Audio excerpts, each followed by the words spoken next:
আসসালামু আলাইকুম। প্রিয় দর্শক, স্বাগত জানাচ্ছি কুসুম সিরিয়ালের আরেকটি নতুন আপডেটে। তো প্রিয় দর্শক, আজকের এপিসোডের প্রথমেই দেখা যায় ইন্দ্রাণীকে ইন্দ্রাণীদের বাড়িতে পুলিশ এসে হাজির। তারা ধরে নিয়ে গেল দেবলীনাকে। প্রিয় দর্শক, দেবলীনা পুলিশ স্টেশনে সবকিছু একদমই কিছুটা ঝাপসা এলোমেলো ভাবে বলতে থাকে। সে জানায়, আমি কোনো সত্য কথা বলিব না। আমি যতটুকু তথ্য দিচ্ছি এতটুকুতেই তোমরা সন্তুষ্ট থাকো। প্রিয় দর্শক, দেবলীনা বলে, আমাদের এই মাস্টার প্ল্যানের পিছনে অন্য একজনের হাত রয়েছে, আর তাকে ধরা অসম্ভবই বটে। কিন্তু পুলিশ দেবলীনাকে পুলিশ দেবলীনার থেকে জানতেই চায় এই মাস্টার প্ল্যানের পিছনে কার হাত।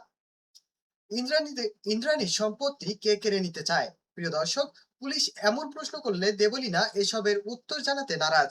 দেবলীনা বলে, আমি এসবের উত্তর বলবো না, আর এই মাস্টার প্ল্যানের পিছনে কে আছে আমি তাও বলবো না। কিন্তু পুলিশ তখন জোর করে, আর পুলিশ জোর করলে ইন্দ্রাণী তাও বলে না, কারণ পুলিশের কাছে ইন্দ্রাণীর বিপক্ষে কোনো প্রকার অভিযোগ কিংবা কোনো তথ্য প্রমাণ নেই। তাই তো ইন্দ্রাণী গাঙ্গুলি নিজেই পুলিশকে উল্টো থ্রেট দিয়ে বসে।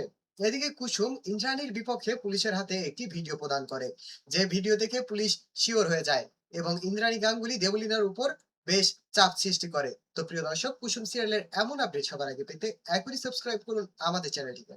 ধন্যবাদ।